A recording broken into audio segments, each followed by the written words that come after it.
Hey there everybody, welcome to my YouTube channel. So, today, I'm gonna let you know ahead of time, this is up to you if you a subscriber base, so you may be interested in watching it, maybe not, you know, this is totally up to you. I just decided,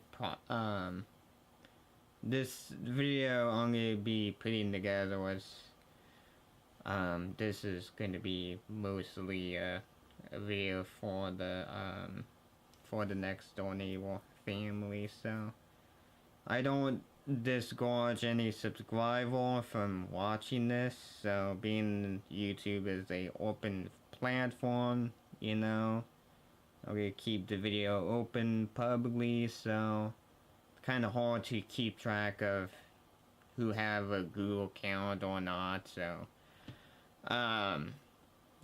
like I said, you know, if you subscribe or if you did like the next door neighbor, a lot, you know, if you were fond of the next door neighbor, that's great. But if you are not fond, if you are a type of person who are not interested of the vlog, if you are more than but yeah, recently the next door neighbor, that anybody who do pay attention to the vlog side of thing,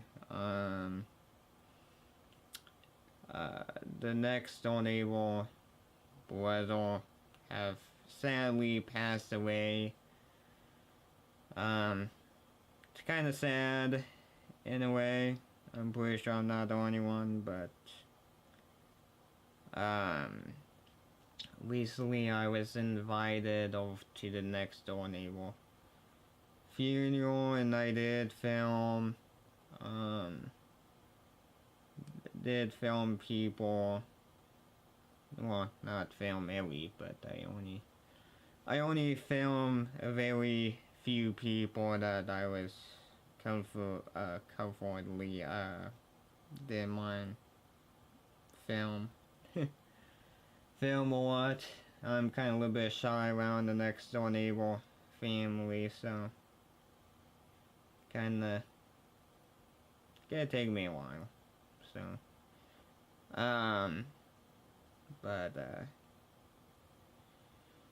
yeah, getting to know a person, and when you're getting to know the person, it's crazy how the person that passed away, that's so crazy. You know, I've meet other people, when I meet other people, I normally I know the person for a good long time. And the next door neighbor brother, I was slowly getting to know the next door neighbor brother, and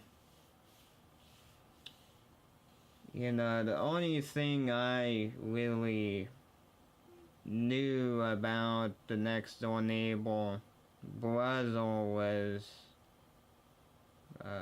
the guitar, mostly. And if you've been following the YouTube channel, which I am pretty sure if you do, I have posted a video of the next door neighbor brother playing the guitar on the couch. So that was the only thing that was the thing I was getting to know. The other thing I was slowly getting to it. So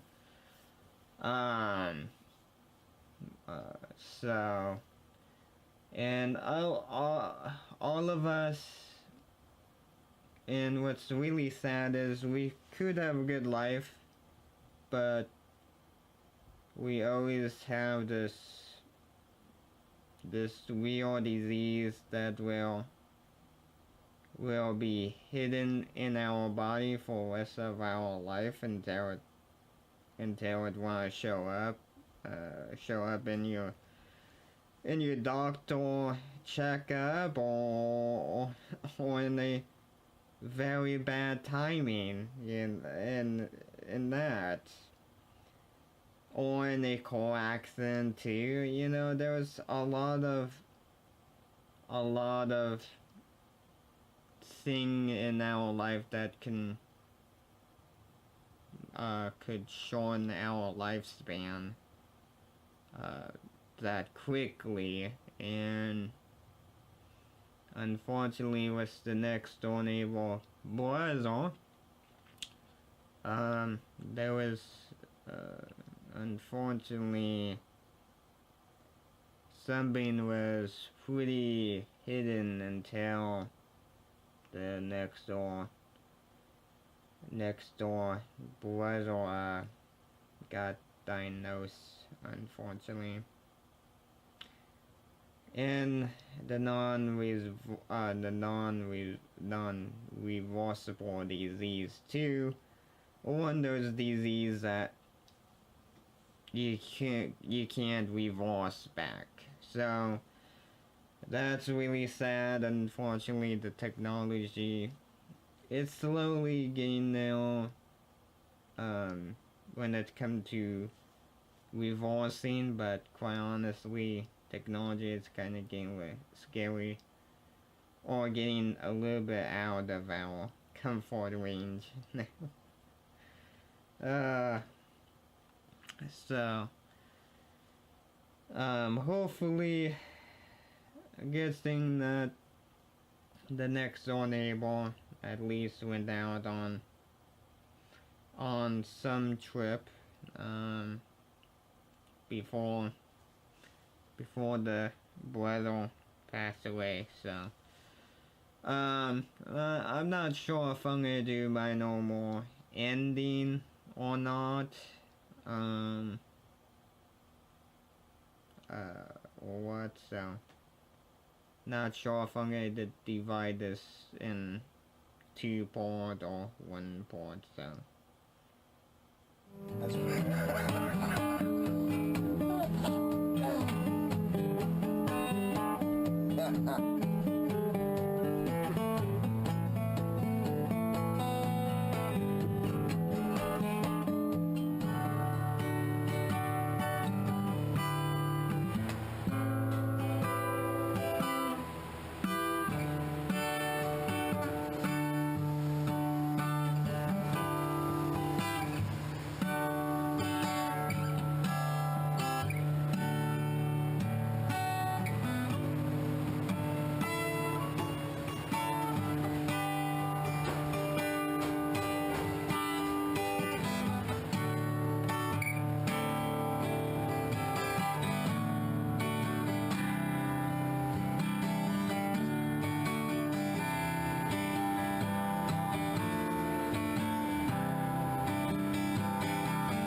Oops, I missed that one.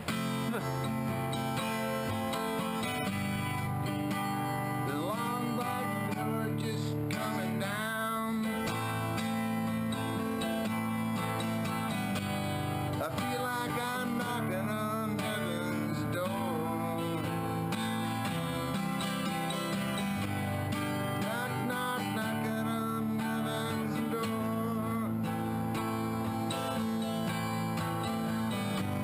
I'm knock, knock, knocking on heaven's door. Fingers are sore already. Hey there, people. So today, right next to me is, you probably haven't seen this guy in a long time, but this is the next door neighbor Blizzard. So if you remember, long time ago, I did a film, and you remember, I filmed you one time. So, this is a little family get-together, so if I rotate the camera, you can see everybody is right there, and walking around, all that stuff. So, there's a family get-together for you, right? Yes. Because obviously you have, Friends, too. yeah, friends, but you have a disease, or, Lou Gehrig's disease. yeah, that. So, now what's weird about this is you were diagnosed for a little bit. Now, the next door neighbor noticed when he was watching the video, playing the video, and he noticed you were stumbling around with your finger on. You got Snapchat, Instagram, Twitter? I know Brad told me that he was watching the video and he noticed your hand was fumbling around. Yeah. And that's when, after a while, not that long ago, you were diagnosed with that stuff. So, but it's not a non-reversible stuff the doctor can't do, so, obviously, so. But anyway, that's pretty much it. You know, why not film a little bit of the next door neighbor brother? So, you're not. Thanks to everyone that came. And I do want to say a special thanks for people who watch and who was very kind, not mean. I'm very thankful I didn't have to block nobody or I didn't have to delete any ugly comments, so I'm glad most of you people are very respectful. especially the next door neighbor, so. Anyway, we're gonna get back to the project some point, so, but I decided why not film a little bit, so. Anyway, we'll see you in the next clip, people.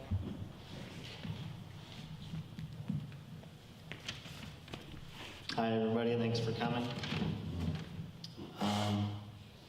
I'm Keith's nephew, Lucas, Wayne's son, and I was asked to read his obituary. So, James Keith Chalcraft was born on December 10th, 1953 in Seattle, Washington to Victor and Lois Chalcraft. Keith went to be with the Lord at 7:30 p.m. Saturday, September 8th at Kindred Hospital in Albuquerque, New Mexico after battling ALS. He is survived by his loving wife, Kimberly Chalcraft, sisters Ann Bailey and Laura Chalcraft, and brothers Brad and Wayne Chalcraft. Keith was a loving father to Joshua and Leah, who preceded him in death, and beloved brother to David Chalcraft, who also preceded him in death. Keith grew up in Shorewood, in the Shorewood area of South Seattle. He was the third of 6 siblings born to Vic and Lois. He attended Shorewood Elementary, Cascade Junior High, and Evergreen High School. Graduated in 1972. Keith was a very good athlete, excelling in football, baseball, and skiing, as well as cribbage and guitar playing.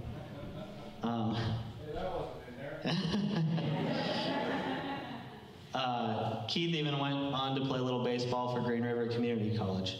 He took on skiing at an early age and skied into his adult life until he had a neck injury and had to give it up.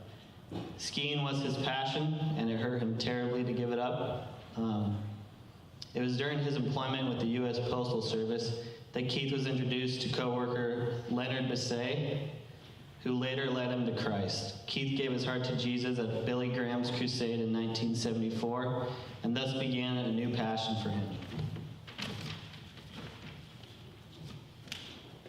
Most of Keith's working career was in the medical building maintenance field. He worked his way from maintenance worker to lead and manager. He was very proud of all his promotions and accomplishments. At one point in his career, he had an important interview with a manager in which he wanted him to buy a new suit. His dad overheard him and said, "Keith, you don't need to buy any new clothes. I've got a whole closet full." The funny part, and a lot of us saw what Grandpa Vic wore, most of his wardrobe was from the 70s, not to mention a few sizes too small for Keith. His career with Kindred Hospital took him to Denver for a promotion, and then to Albuquerque, where he reluctantly took a medical retirement due to his neck pain.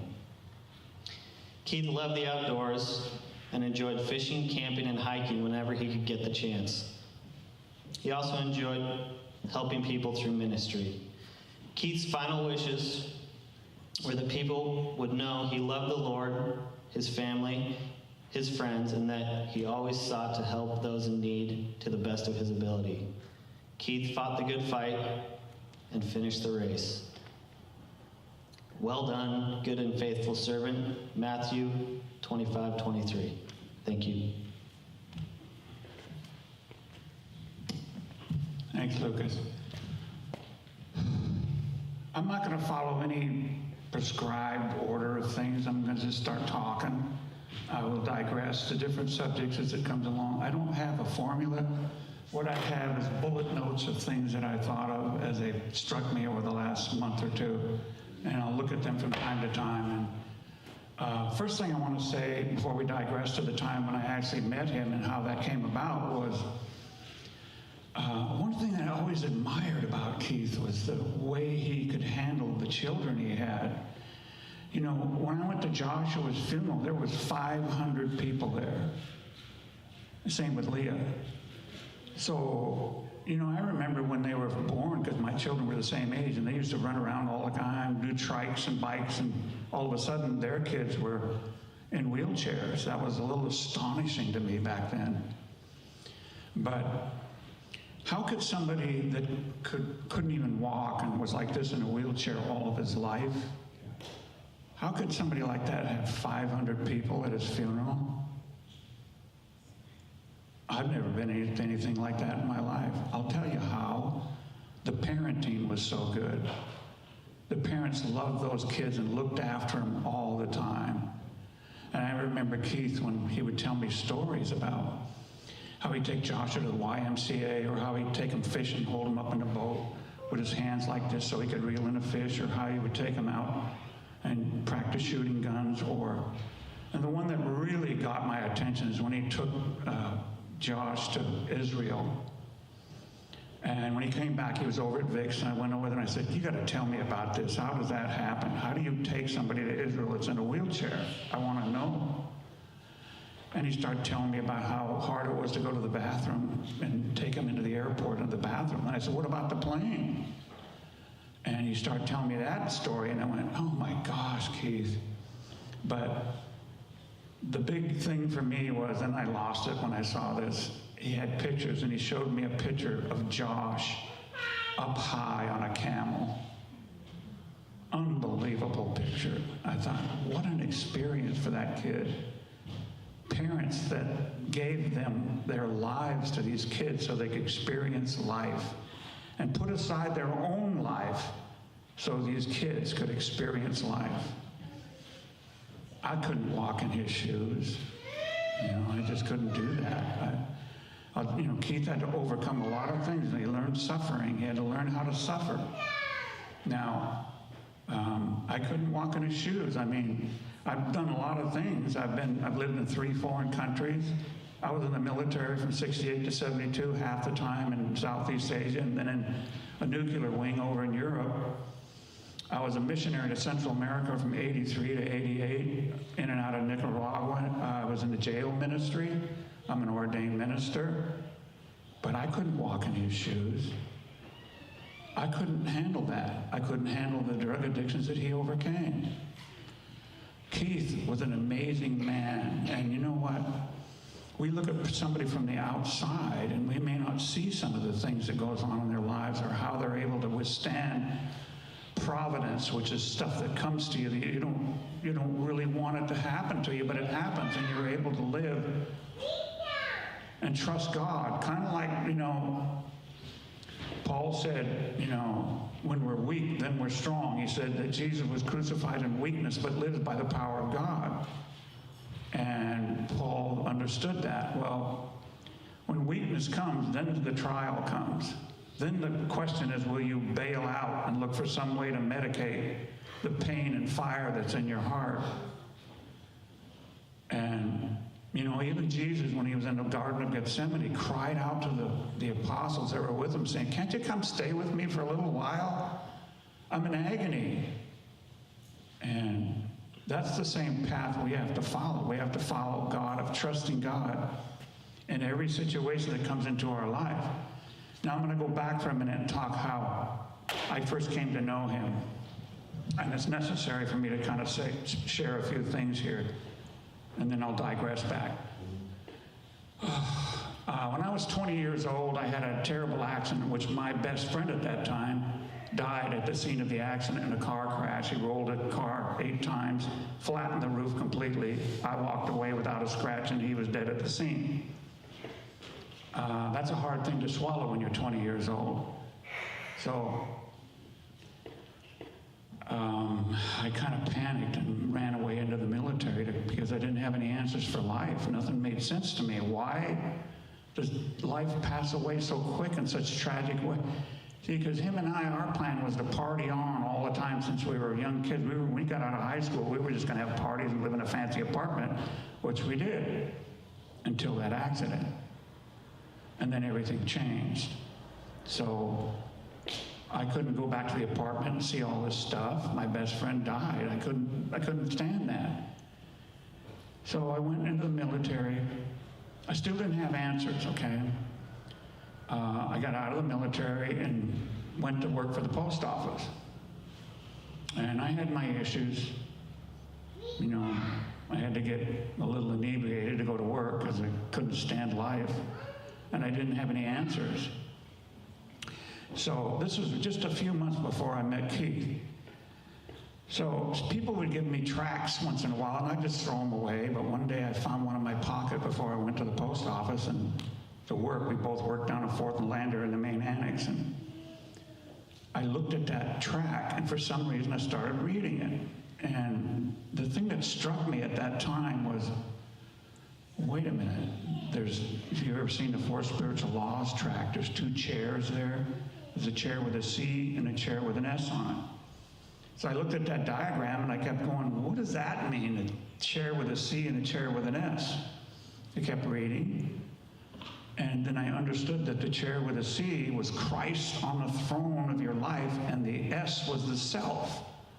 So if you wanted to be born again and be saved, you got to kick the S off and put the C on there. You have to put Christ on the throne of your life. I thought, it can't be this simple. This is way too simple. It can't be this simple. But I thought, maybe it is this simple. Maybe that's all we got to do is just confess the Lord and kick the S off the throne of the life. So I kicked the S off, and I made a commitment right there, and it was like somebody hit me over the head with a baseball bat. My whole life began to change, and God confirmed His word. Because the moment you do that, God will confirm it.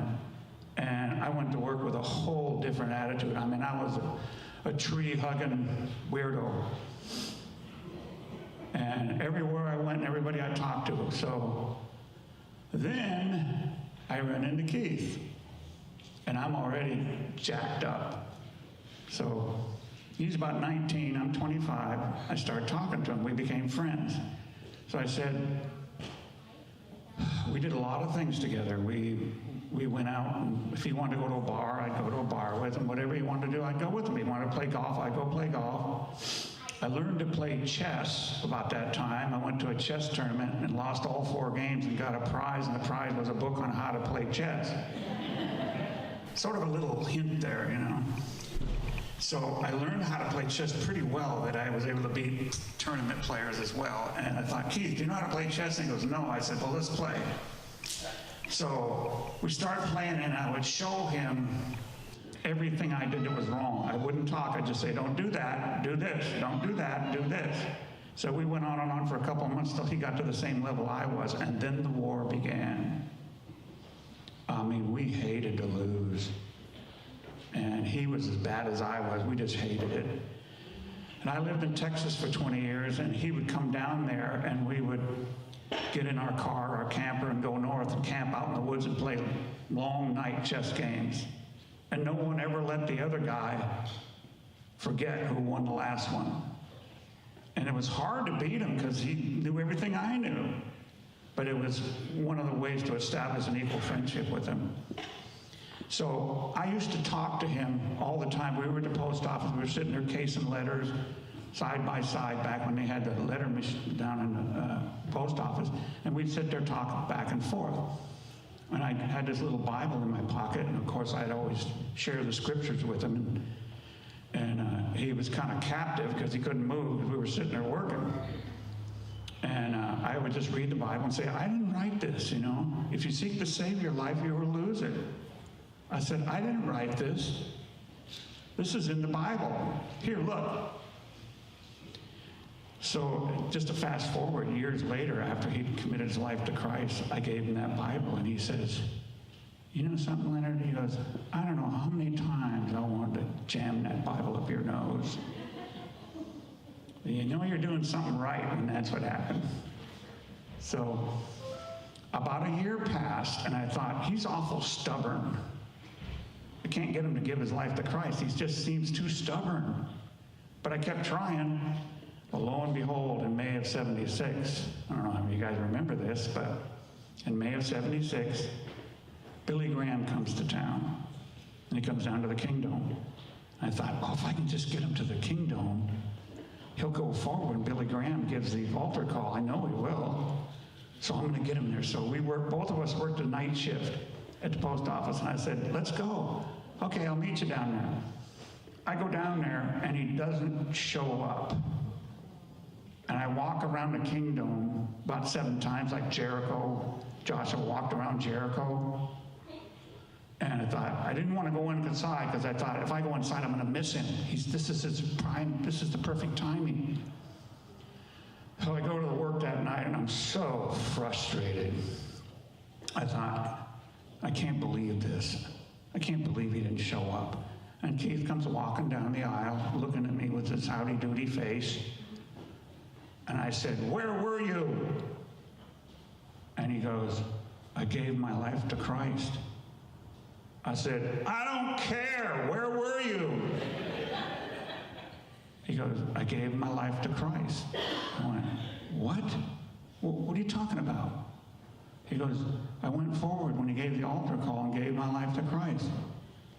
I went, oh my gosh, you gotta be kidding me. What? And I realized that God didn't want me involved. He just wanted me to keep walking in circles. Maybe if I was in there, he wouldn't have given his life to Christ. I don't know. Maybe he wouldn't have came forward, but God eliminated me completely. And from then on, our relationship got very good. We shared a lot of stuff over here. It's surreal to be here even talking about this, because this is the closest human being I've ever been close to, even closer than my own family. I don't want to tell the story. It's his story to tell. So I'm going to hand this off to Brad. Thank you.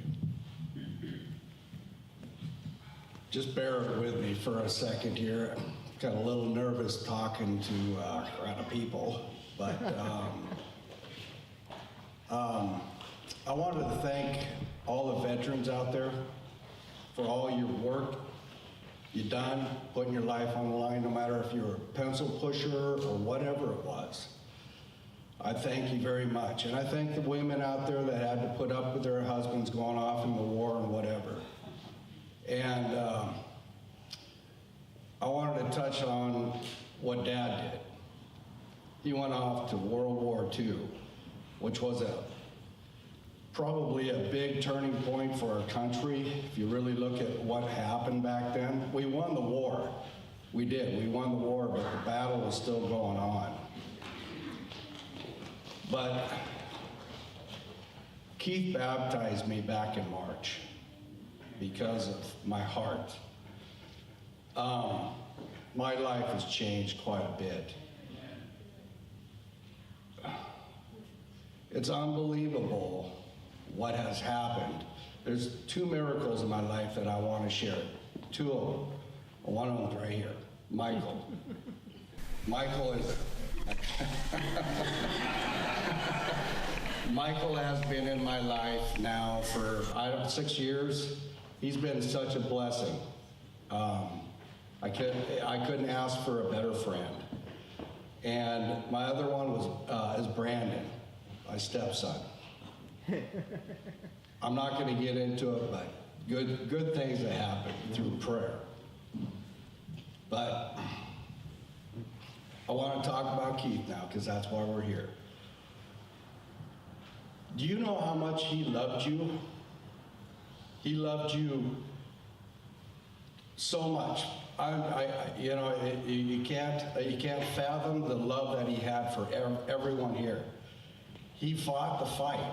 He went into battle for us, the battle that we lost in the war, but he was fighting that battle. The men who went to battle into war, they put their uniform on, and their helmets and their guns and everything, and they went off to war. But what Keith did was behind the scenes that we never saw what he was doing. He was praying for you people, prayed for the family. It's a miracle. He had moved mountains that he didn't see. God's ear was hearing what Keith was praying about. He put on his suit of armor. He was a warrior for the good. He was a warrior because he saw things that we did not see. He saw things that we took advantage of. We don't see it, we don't worry about it. But he saw things that we could never see. But when he sat down and prayed, put his suit of armor on, and prayed for us, that was the most love that you could bring upon the table. He took it to God, and he took it, and God was hearing his voice, his cries, his everything. He moved mountains. Here I am. Amen. Here I am. He moved mountains out of my way. God heard his voice.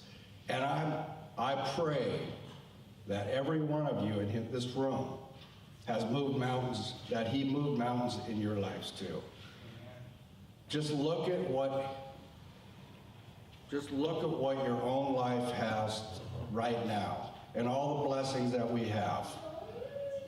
It's a miracle that we're here, because if Keith wasn't in our life, I wouldn't be standing up here right now. I wouldn't be here. We wouldn't be here.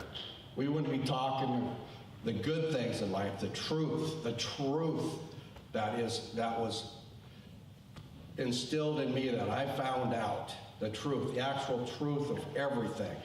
If you have any doubt that God that you can't see, hey, go home and think about it in your own hearts. Think about it in your own hearts, because today is the day to really think about it.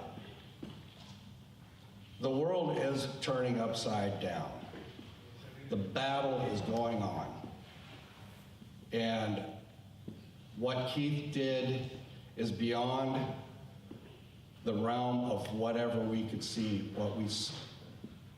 It's here. He loved you very much. there's a whole lot more for me to say. Like I said, I'm pretty nervous standing up here talking about this, and I lost the train of a lot of thoughts, but I just go home and think about what he did for us in your own hearts, in your own time. I advise you to, Christ said, seek and you will find. Wow, I looked at that, I'm thinking, what am I looking for? What am I looking for? I gave my heart to the Lord just over 2 years ago. And he said, seek and you will find. And I'm thinking, well, what do you want me to see? And I'm looking in scriptures, I'm looking for there, but I'm not finding what I think I'm supposed to be looking at. Keith was a watchtower. He was a watchman. He looked over us, seeing things that we didn't see. He prayed for us. And God showed me, hey, I see now what he was talking about. The world is a pretty filthy place. And there is a demon and there is heaven. There's a God out there. So, thank you.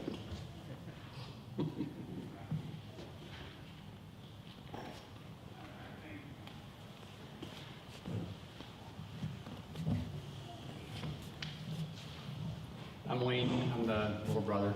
Always been a little brother to Keith, but I wrote something up. I don't know if everybody knows this, but Keith was putting together a book, and he had a friend in Albuquerque that their son's going to finish the book. So I was asked to put something together, so I wrote something up, but I'll read it here in just a minute. But I spent some time with Keith in the end, right before he passed away, and it was terrible, and it was not good. But some of the things one of the things that he said to me, I shared with Michelle on the way here, was kind of funny. He could barely talk, but I could understand. It's weird, I could understand him when he was talking. And he said, Wayne, we were drinking coffee together, and he goes, when the day comes when I can't drink coffee or Starbucks, it's over. I don't want to live anymore. And it was a month later he passed away. So, but yeah, he was incredible. He loved me, just like Brad said, and I knew it. He'd tell me that all the time. We text each other all the time, especially when the Huskies were playing or the Cougars were playing. Did you see the game last night? Score, and we'd banter back and forth, or he liked to build campfires at his place, so he'd take a picture of his campfire and say, that's a fire, and I'd do the same thing. We'd text back and forth. So towards the end times, he couldn't talk, but he could text pretty good, he was good. Anyway, so I put this together and I labeled it first with my bro, Keith. So everything that I did first with Keith with me, I just kind of took some notes. Probably a lot of you don't know, but Keith and I shared the same birthday. So 6 years apart, yeah.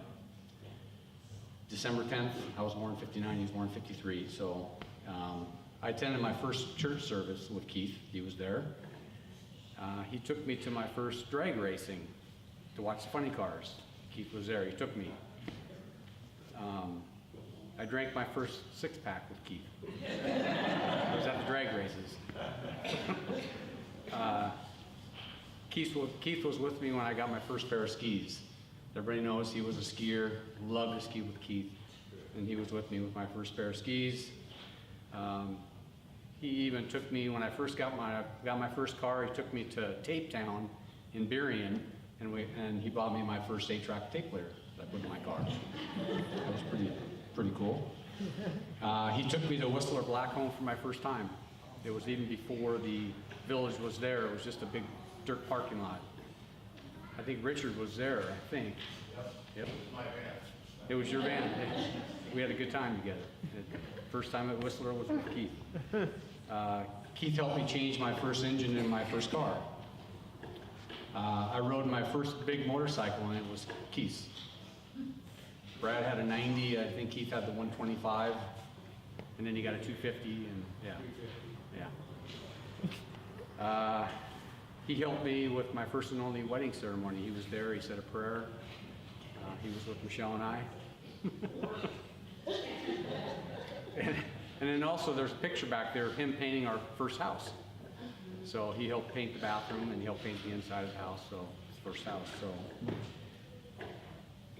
and also the first time in New Mexico was with Keith.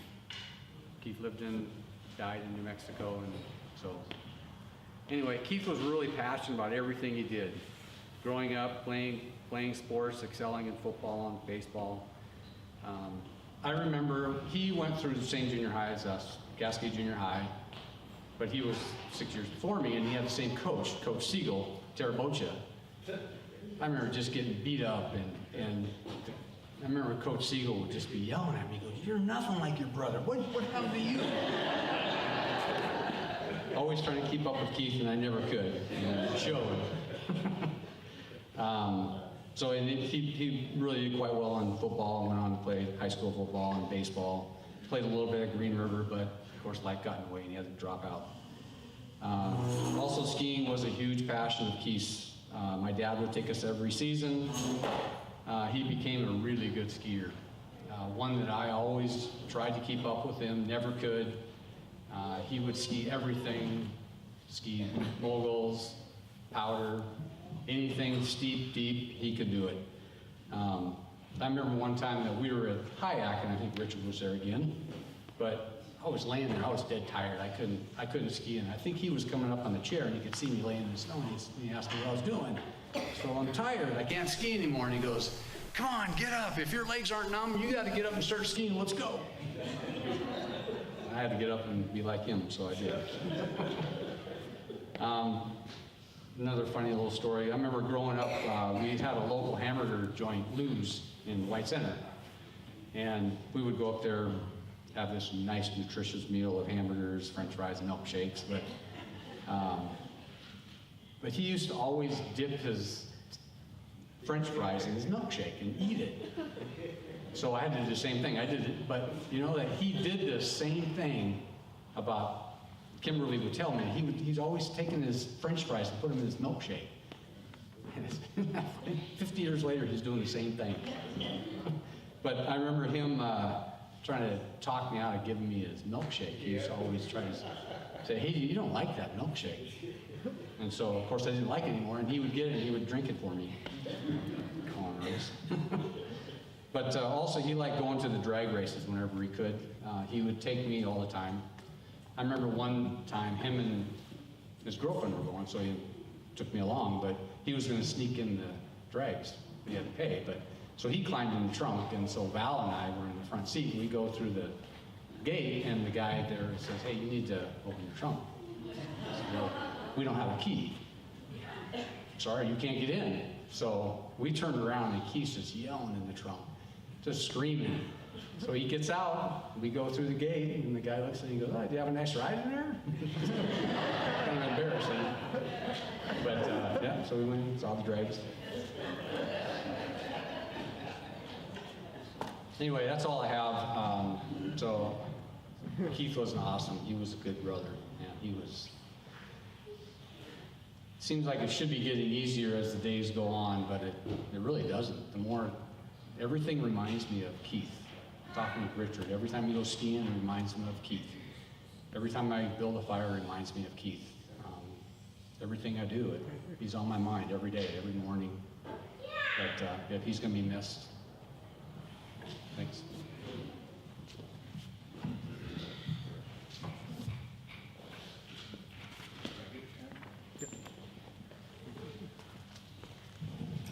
Hello, everyone. I'm Richard Jan. I just actually learned just tonight, or this morning, that about the Billy Graham crusade, that's where Keith came to the Lord. I was not aware of that because I also went to that Billy Graham crusade, and I ended up sitting next to a young lady who I dated for a few years, and a few weeks after I'd met her, she was going to a particular Bible study, and she said, "There's a guy there. I'd really like you to meet him." She says, "If you met this guy, he'd be your best friend." And she was right. So I went, I met Keith, and we were instantly best friends. We did everything together. I was in my early 20s, and we ended up living together. I owned a house in Renton. He moved in with me for a time. We were young Christians. We were going to the same Bible studies. We went to the same church. Most of the time, we drove the same car to get places. And in fact, it was during one of these times that Keith actually introduced me to the lady who I'm now married to for the last 37 years. And so a lot of things are kind of coincidental that all kind of come together. So thank you for inviting Keith to that Billy Graham crusade. The one thing that we did a lot of, we skied every chance we got. And Keith, to say that Keith was a good skier is really an understatement. I mean, he was more than just a good skier. Here in the Seattle area, good skiers are kind of a dime a dozen, but Keith was totally unique. He had his own unique style. He actually, I mean, if you ever skied with him, you know that it was very distinctive and you almost never forgot it because he always skied with his feet like shoulder width apart. He was just very adamant about this. It was not accidental, very intentional. He always just talked about, you know, both legs got to be totally independent of each other. And he was just incredible. And every time I ski, anytime, even look at my skis, I think of him. Every time I start down a run, I think of him. And I'm always, in the back of my mind, I'm always thinking, I wonder how Keith would do this. I mean, I wonder how he would look. So he was just amazing. We went to many different places, every ski area around the area. We also took a trip to Jackson Hole and Sun Valley, and the one trip up to Whistler that Wayne was talking about. And that was back before there was even a resort there. We slept in my van, a bunch of us. I don't remember who there was, but there was a bunch of us all sleeping in one little van, so it was quite fun. I know years went by after we both ended up getting married and raising kids. It seemed kind of ironic that we both had kids that had special needs, and we're both such good friends, and that was unusual.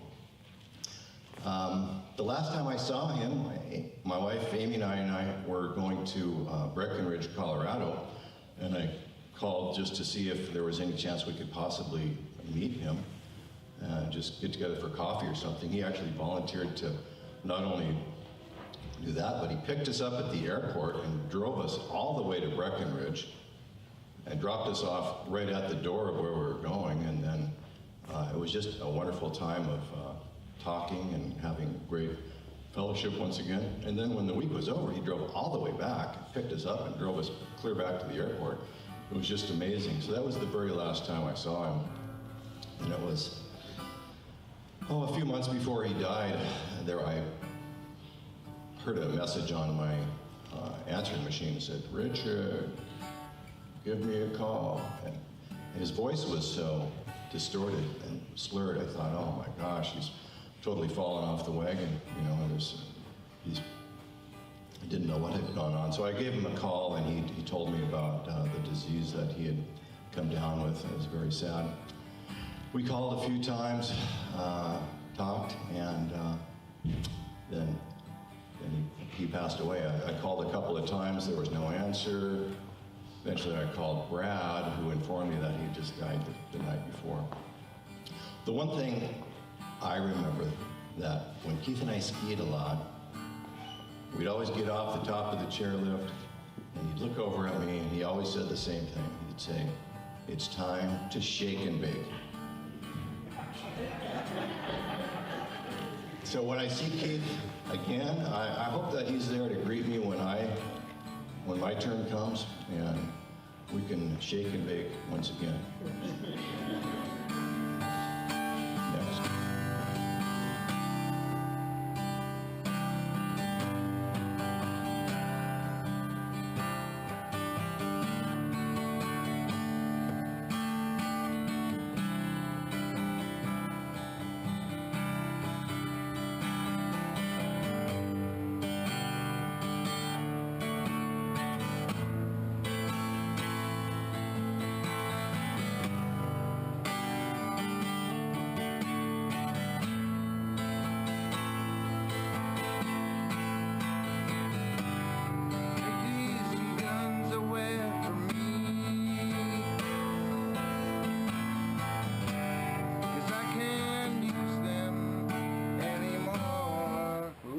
missed that one.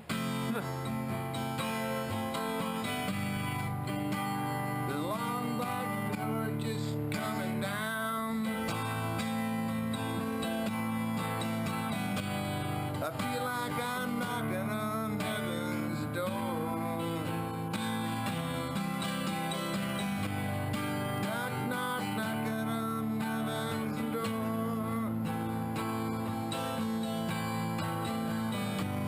I'm knock, knock, knocking on heaven's door. Fingers are sore already.